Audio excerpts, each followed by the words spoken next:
The Word of God is alive and powerful, sharper than any two-edged sword, piercing even to the dividing asunder of the soul and the spirit, and of the joints and the marrow, and is a critic of thoughts and intents of the heart.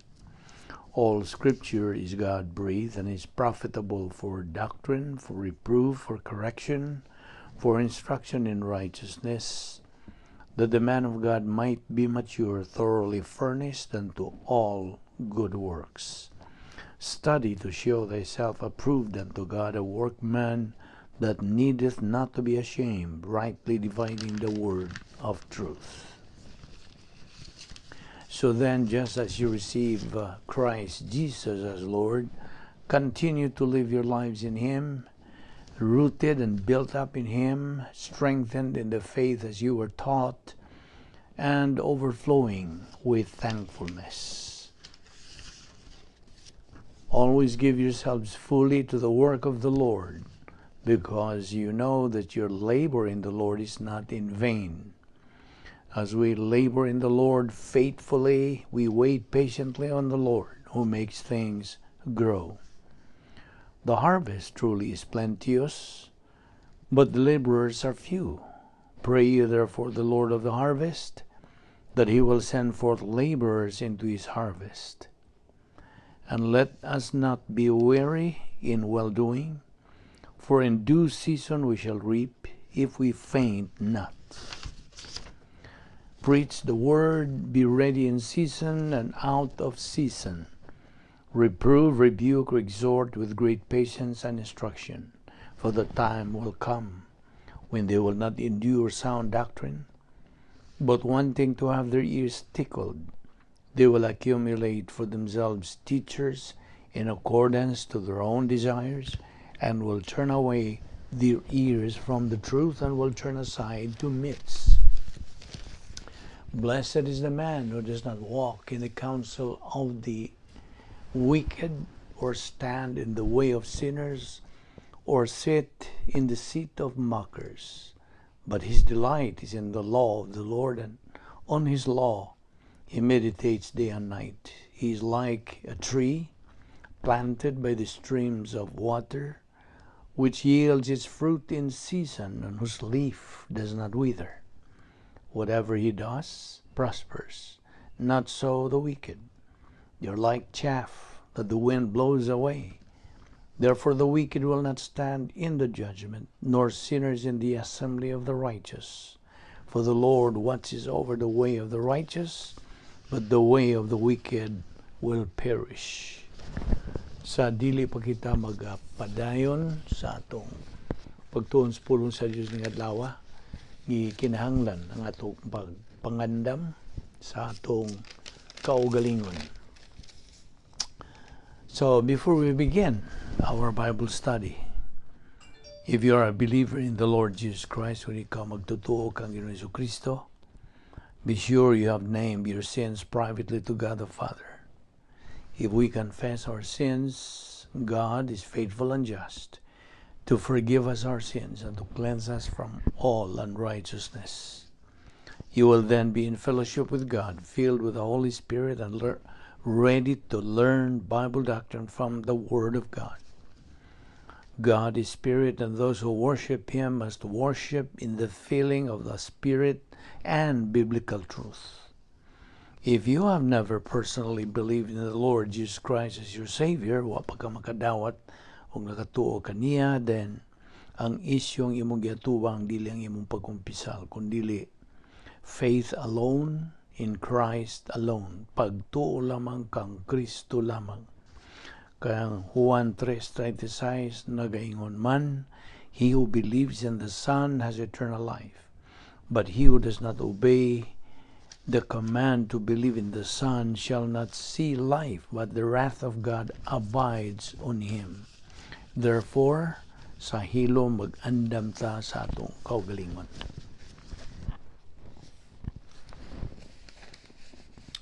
Let us pray.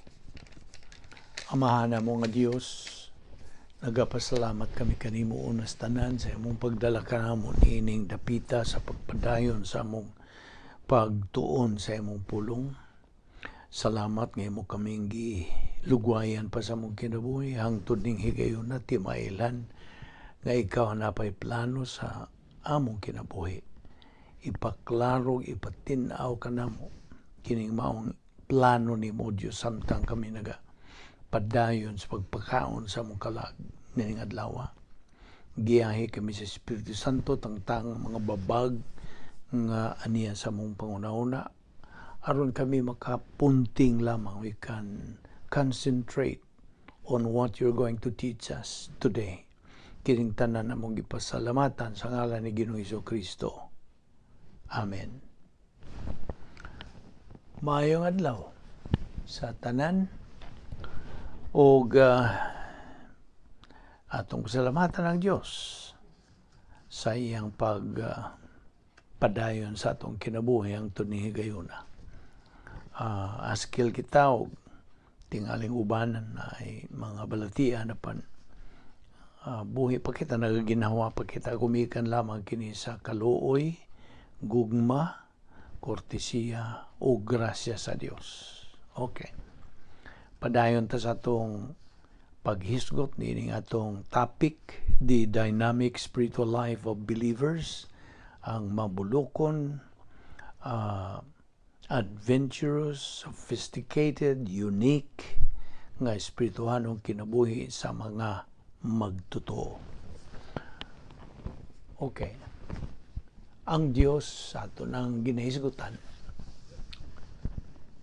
is perfectly fair. Makiangayon. Usa kini sa kinaiya sa Dios. Apan sa di pa kita mutuki bahin niya, di pa kita mo dupot sa paghisgot niya na ato ragong reviewhon kining napo ka kinaiya sa Dios. Okay? Ang una nini, ang Dios labaw nga makagahom. He is sovereignty. God is creator and ruler over all the universe. Ikaduha, He is perfect righteousness. Hingpit nga pagkamatarong. God is perfect righteousness o wala siya'y sala. Never sins. Ikatulo, ang iyang perfect justice. Hingpit nga makiangayon. God is always fair. He is fair when He blesses us. He is fair when He spanks us. Ikaupat, nga siya hingpit nga gugma. God sent His Son, iyang ipadala ang iyang bugtong anak, so He can show us His perfect love when we believe in Christ. Ikalima, siya hingpit nga kinabuhing wala na katapusan, eternal life. God's life has no beginning and no end. Way sinugdanan, way katapusan. Ikaw no, ang iyang pagka-omnipotence, ang iyang pagkalabaw sa tanan, makagahom sa tanan. God's power is great. Ikapito, siya hingpit nga nasayod sa tanan. Hingpit iyang pagkasayod. He is omniscient. God knows everything and sees all things. Nakita niya, dayag kaniyat sa ang tanan. Dayag niya. Ikawaloy, He is perfect, omnipresent. Ana siya sa bisag asang napit, bisag asang suka. God is everywhere. Ikasiyam, He is perfect, immutable. Kana dili na siya musab. He never changes. Ang pulong sa Diyos na igon, I am God, your Lord, I change not. Ang ikana po, ang iyang pagkakamatuoran. Veracity. God is truth. Nausan niya itong iyang kinaiya sa ato nag-iingon, God is perfectly fair. Now, executing the protocol plan of God is fairness. It's fair because any believer can execute it. Bisag kinsa. Bisag kinsang magtotoo, makatuman manini. Ang Diyos makiangayon sa diha nga siya mo disiplina o sa diha nga mo panalangin sa usa ka deserving believer. Busa balik na punta sa Colosas 3:12 na atong gihisgutan last time. It says there, "Put on therefore as the elect of God, holy and beloved, bowels of mercies, kindness, humbleness of mind, meekness, long-suffering." Abi nimo, ingon nga magtotoo, ingon nga mga magtotoo, kita should so live as such by using Bible doctrine. Living our life as if it is our last. Living our life in the light of eternity. Kaya kini atong kinabuhi dinhi lumalabay man. Di man kini mulungtad. O sooner or later, kuhaon kita sa Dios o atuha kita sa eternidad. Therefore, we should live our life as if it is our last. Or we live our life in the light of eternity.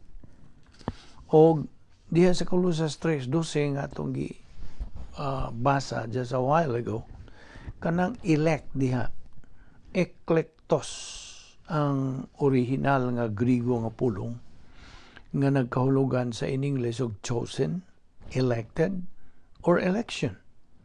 Now, kini maaplikar lamang adto sa magtotoo, only to the believer. 2 Corinthians 5:17 nagahisgot diha og new species, bag-ong kaliwatan.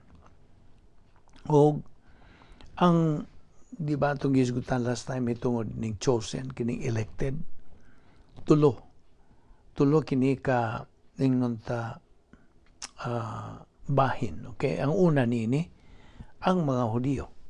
Okay? Sila, the chosen people of God. Pinili nga katawhan. Ikaduha, si Ginoong Jesucristo. To be the God-man Savior. Si Ginoong Jesucristo. Pinili. Ang ikatulo nga pinili, mao kining atong sakupan, the church. Okay? Ang simbahan.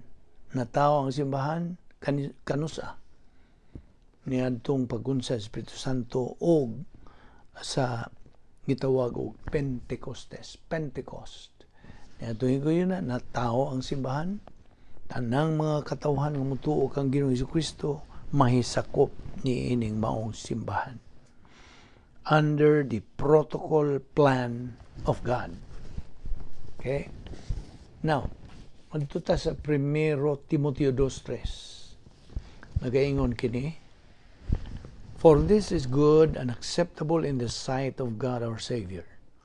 Versikulo 4, "Who will have all men to be saved and to come unto the knowledge of the truth."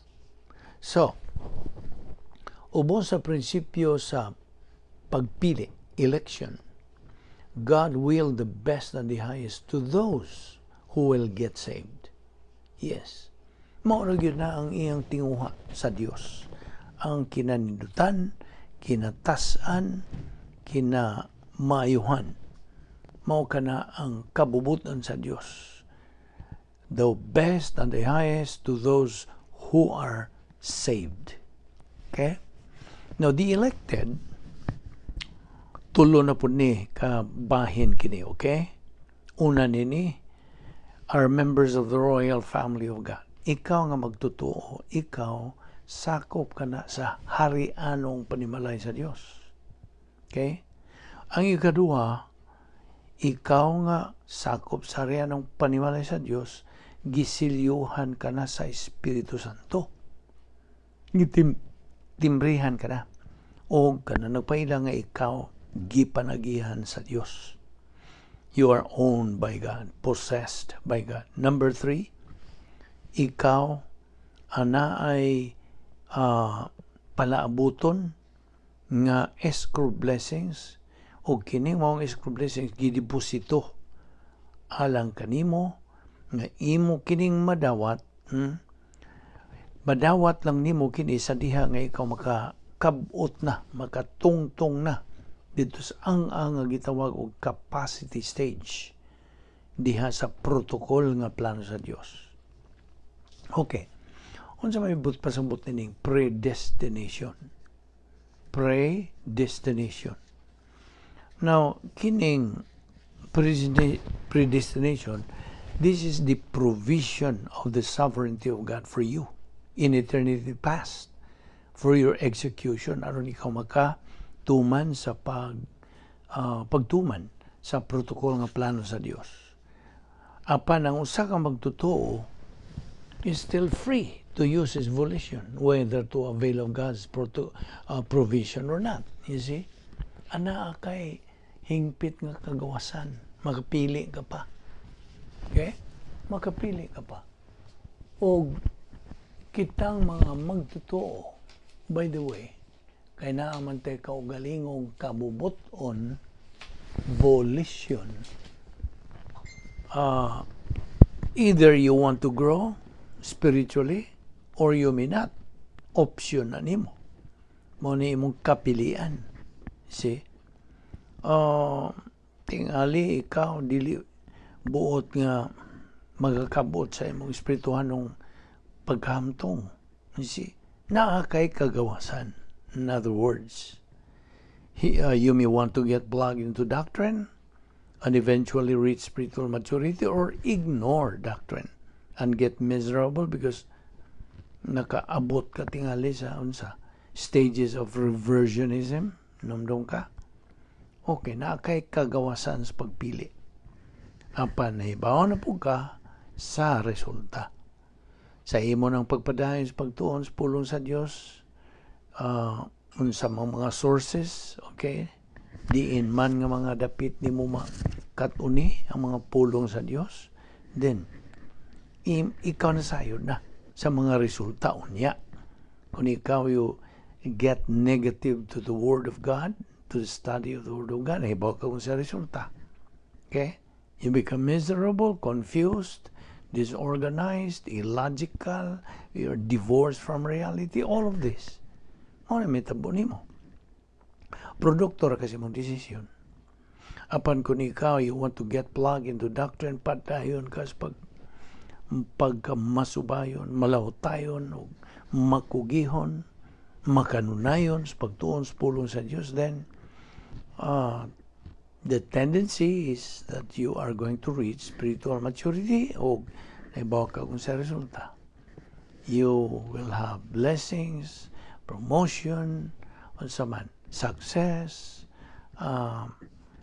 progress in your life, uswagon ka sa Diyos, then you become more humble, and then unsa, life becomes pleasant, more pleasant to you. Magkanam o kanindot ang imong pagkinabuhi, kay nagakinabuhi ka na niining unsa, the dynamic spiritual life sa pagka magtotoo nimo.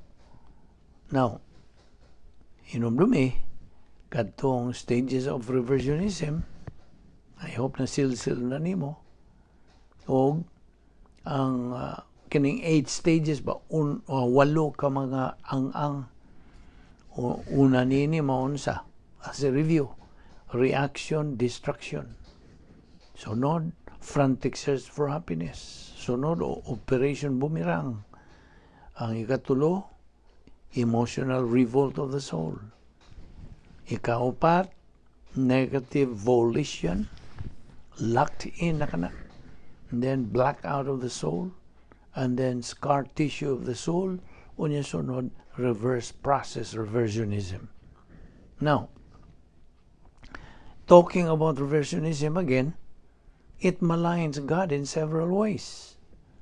It rejects His food. Imong gisalikway ang pagkaon sa imong kalag nga maong doktrina. O gang ikaduha, imong giunsa hikling, imong gibalibaran ang mga panalangin sa Dios. God has for every believer without exception immeasurable, incomparable blessings. Moreover, He desires to pour them out unrestrainedly. white, white tihik. Iyag yun ang ibubo. In fact, sa diha nga mo kabot ka na niya ng spiritual maturity, your capacity for life, then gukdon ka na nining unsa mga panalangin sa Dios. Gukdon ka. Bisa ka asa ka pa kadong, asa ka paingon, gukdon yung ka. Kaya nga naman, na naman kay capacity, na naman kay katakos. So, ang blessing sa Dios mo unsa, musubay, iyag yung kang pangitaon. Asa ka. Apan kung ikaw negatibo pod, on the other hand, then, gukdon po kasi ang unsa, disiplina, mga unsa na, well, you have demotion, failure, unsa pa, mga kanang kapait. Okay? So, you're a product of your decision. Mo nang buta kung ipasabot. So, therefore, ang Diyos dili makabubo sa iyang panalangin unless ikaw magkakabot sa imong capacity for life. So, neglect and rejection of Bible doctrine therefore destroys the whole package. The believer in reversionism, kung naan na siya sa pagka-reversionista, is blasphemous. Nagpasipala na siya. Kay, in effect, siya nagaingon, I don't want your blessings, Lord. I don't want your wealth. I don't want your success. I don't want your promotion, your prosperity. I don't want my right man, right woman. I don't want a glorious social life. I don't want a life with meaning and purpose and with definition. I don't want spiritual power.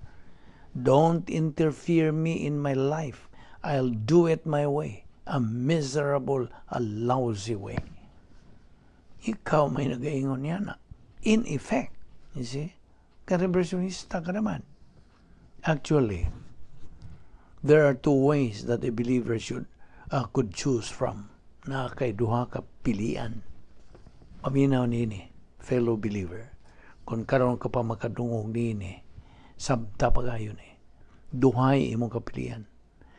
Either live and learn or learn and live. Pili. Now, ang live and learn, binisayo na to na, pag kinabuhi una, and then kat uni, unya. Mauna ipaagis tao. That is man's way.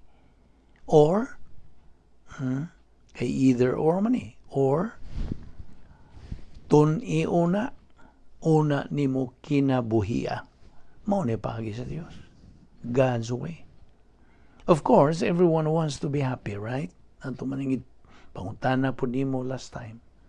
Kinsa may normal nga taong di gusto kalipay. Kitang tanan. So everyone wants to be happy, but we must face the issue. What means will you seek that happiness? By what means? Unsa man. Kay ang dalan ngadto sa super grace ug ultra super grace via the daily function of grace apparatus for perception, mao nang paagi sa Dios.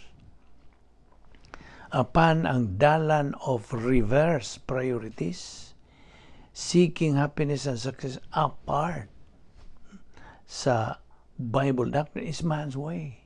You see? Paagi na sa tao. So therefore, choose.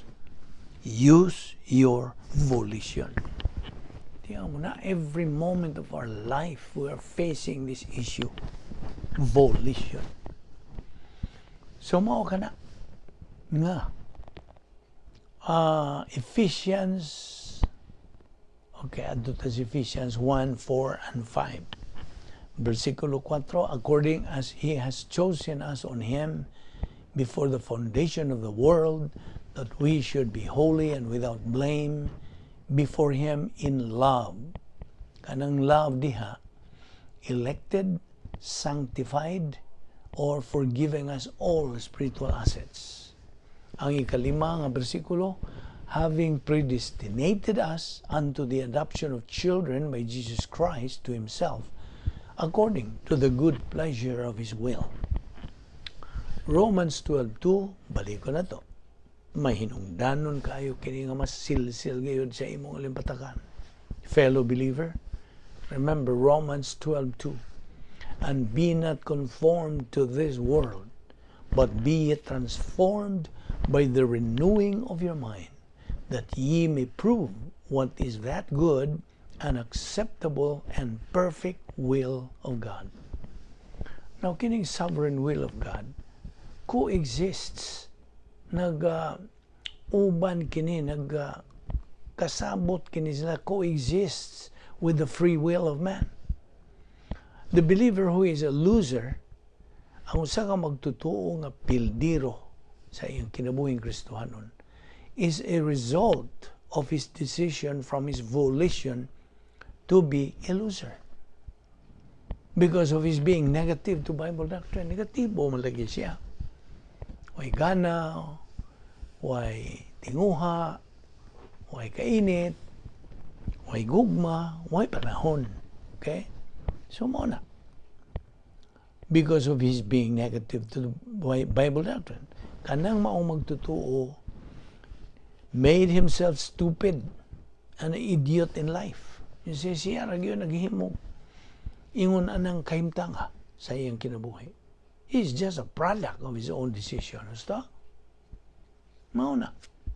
A product of his decision. Colossians 3:12 again, put on therefore as the elect of God, holy and beloved, bowels of mercies, kindness, humbleness of mind, meekness, long-suffering. Ang elect niya, eklektos, nagpasabot kini o pinili, chosen, elected, or election, which is applied to the believer only. Alang lang kanimo magtotoo. O ilabot ang mga di magtotoo. All believers are chosen, pinalabi o pinili. Ang eklegumay, iuris tense kini sa eklektos. Eklegumay, nagpasabot kini, our being chosen, elected, was done by God long before the foundation of the world. Ephesians 1:4. But our being elected was done completely when we decide anytime to believe in Christ. Sa atong himog desisyon sa pagtuo kang Ginoong Jesucristo. Now, mo to, our being elected, nahitabo kadto completely sa diha nga midisidirta sa pagtuo kang Ginoong Jesucristo. All these things we are actually talking about, kinatong gisgutan, alang lamang sa mga magtutuo who have reached the area of spiritual adulthood. Okay? Kato ba nakaabot na sa pagka-adult, itong inomdom ka sa tulo ka spiritual growth level, baby believer, adolescent believer, o mature believer. Kadtong nakaabot na sa ikatulong, ang mo na kinatumyan din, mo na, alang lamang sa mga magtutuo nga, unsa, nagkakabot na niini. Mao ang atong isgutan. Because if you are still a believer in the area of spiritual childhood, pagkabatanon pa, you would think these things would be impossible to attain. Mao ginay mong huna-hunaon nga murag di man ni posible nga makabot. Now let us remember that whatever we decide in life, kita ra ang manubag. We are the only one answerable, responsible, and accountable for that decision. Nobody else. Walain. So, sa atong pag-isugod sa Colossus 3:12, kini nag-isugod og election and predestination. They go together. Mag-uban yun sila. Okay? So, they go in tandem. Hebrews 11:6, without faith it is impossible to please God. Kung wa kay pagtuo. Now, bahin na po na sa kaluwasan, 1 Timothy 2:4, who will have all men to be saved and to come unto the knowledge of the truth. Ephesians 1:3, God who blessed us with all spiritual blessings in heavenly places in Christ. Now, redeem the time because the days are what? Evil. Pahimos lang higayon tungod kay dautan ng mga adlaw. Dautan. Nagkasamot, nagyukadunot kining kalibutan na. Niining atong panahon. Apan in heaven, kitang mga magtutuo have our own museum of heaven. Nata. Tagsa-tagsa ka na to. God wants us to fill it up. Atong punon with divine good works. Kaya maura man ay iso diha sa Museum of Heaven o may lain. Dili na imong kabtangan din sa kalibutan ng mga unsa. Mga ibang kaaga nimo, kinaadman nimo, mga unsa kadato nimo. Di na mabutang sa Museum of Heaven. Ang masodra niya mao nang maayong buhat nga Diyos nun. Kasi, nakasabot ka ba? Dili human good, kundi divine good production. Kay, unsa? Kay gitandi ka na sa Korinto nga, unsa? Pilak, bulawan, ug malong mga bato. Dili na masunog kung imong sindihan, imong duslitan. Dili. It will last, it will stand. So mo ka na nga diha na i-deposito diha sa Museum of Heaven. O ka na, of course, bugtian ka na sa mga ganti, mga corona, mga dayan-dayan na nimo. Unsa pa? Mga purong-purong rewards, o tanan pang mga awards. All the accolades isulti sa Dios kanimo. Well done, good and faithful servant. Kung tuwa ka na dito. So, Colossus 3:12, put on. Manigingon. Elect of God, eklektos, meaning chosen, elected, or election, which is applied to you, believer. Ang tanang mga magtutuo, kitang tanang mga magtutuo are chosen, pinalabi, or pinili.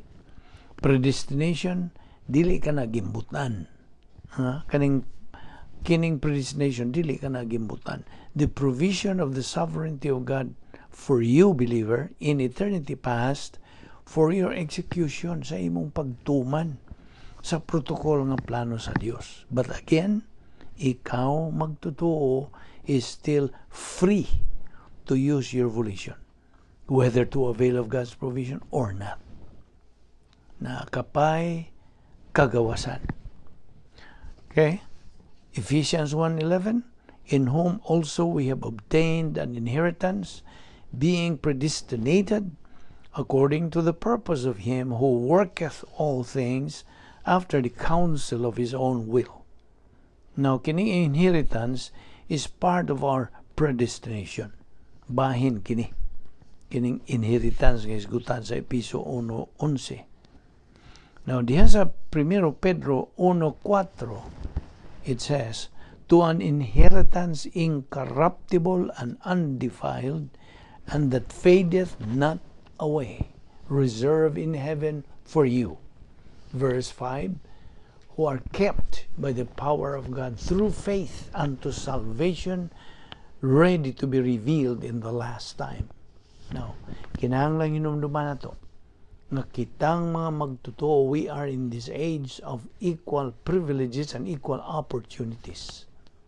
Okay? Angay-angay ng mga pribilehiyo, angay-angay ng mga oportunidad o mga kahigayunan. Ikaduha, kini gitawag pod og unsa, age of grace. Panahon sa grasya. Ikatulo, panahon sa simbahan with all her mystery doctrines. Oh, by the way, kini atong gitunan ng mga doktrina. Kini nalangkob kini sa mga mystery doctrines.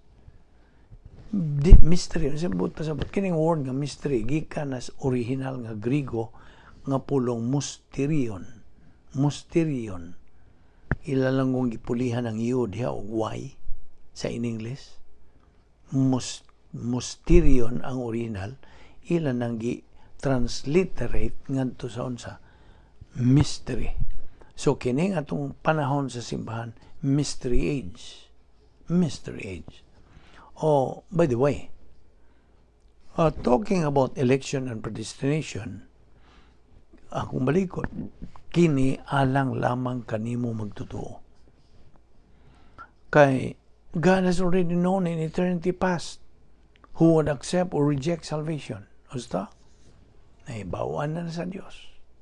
Wa pahimo ang tanan, nahibawan na ikaw, pulano, mudawat ni Ginoong Kristo, ingon nga imong personal nga manluluwas. Na ikaw, Juan, dili ka mudawat. Nahibawan na sa Diyos. Apan ang Diyos sa 1 Timothy 2:4 He desires all men to be saved. Kabubuton sa Diyos, oy. Dili niya kabuton nga ang tao mo adto sa impyerno. Mo ni labing klaro. But God does not force or coerce any person to believe. Dili siya mamugos. It's a matter of choice. Din nilang una kita kuto, bukan ito nang ipadayon. Ugma.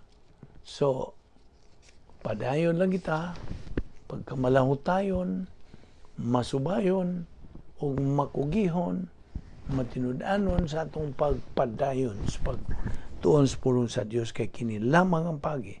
Kita makasibong nga tusunahan sa atong Kristohanong kinabuhi nga dynamic spiritual life. Nga kini dynamic mabulukon o kulba hinang. Magampo ta.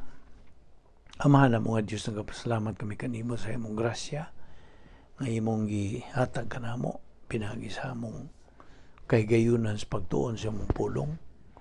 Hinaot nga Diyos nga ikaw magauban kanamo sa among pagbubuwag. Ilikay kami sa mga kabilinggan, dada kami pagbalik din ining Bible study through the YouTube under the Vic Balbido Evangelistic Ministry. O nga kami magapadayon sa lahutay o Diyos ining among Kristohanong pagkinabuhi. Kinintanan namong gipasalamatan sa ngalan ni Ginoong Kristo. Amen.